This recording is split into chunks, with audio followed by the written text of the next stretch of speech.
But why do I talk about Italy? First of all, because it's a topic they present to me saying, Gus, do you want to teach it? I said, this week I need to tutor the Master Wine students. We have a whole week of seminar.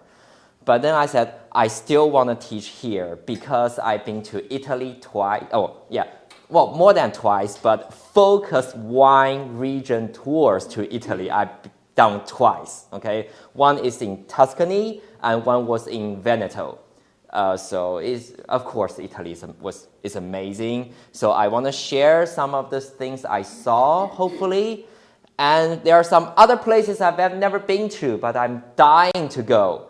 And that's why today I'm going to review my knowledge as well and discuss with you guys to see the wonderful, local, interesting grape varieties that's closely linked to its individual regions, okay? So we're gonna see that. But before we even get into the regions, you're gonna find me always talking this way, okay? I hate dig into one region and we just see, okay, what are the villages in Burgundies and all that. That you have to go there and see. But when we talk, we really wanna see the broader context of the country even, or even the whole world. So why do we talk about these kind of local indigenous varieties? Because it's like certain culture, they never got smashed by modern day commercial influences. For example, when I went to Veneto, which is the northeastern part of Italy, all right? Anybody can guess what are the most planted grape varieties over there, if you have some Italian wine knowledge? Corvina? It's not Corvina. They plant a lot of it, but they are not the most heavily planted grapes. I heard something. Pinot Grigio. Okay, at one point, I think it's almost Pinot Grigio is the number one. But now, it's still number two.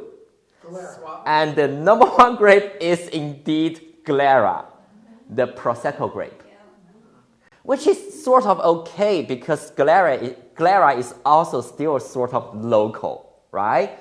But what happened was that, and what is happening is that they started to dig out some other interesting local varieties. For example, in the past, the most widely planted white grape variety in Veneto was actually Garganega, which is a grape variety for the Suave region. They dig lots, they pull lots of vine out, they destroy lots of them. I shouldn't say destroy. They kindly pull them out and recycle, blah, blah, burn them. And then they replant with Glera or Pinot Grigio. To me, it's sad in a way because you kind of destroy the tradition a little bit, right? But it's also, I'm thinking, as long as they make good money for Italy's wine industry, it's fine. Because when they have the money, they can go back and support some of the local varieties. So luckily, still today, people are focusing on local varieties, whether it's in the smaller scale or larger scale. All right?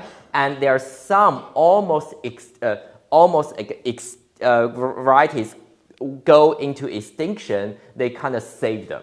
So when you go to Italy, I suggest if it's in the morning, you can drink some Pinot Grigio.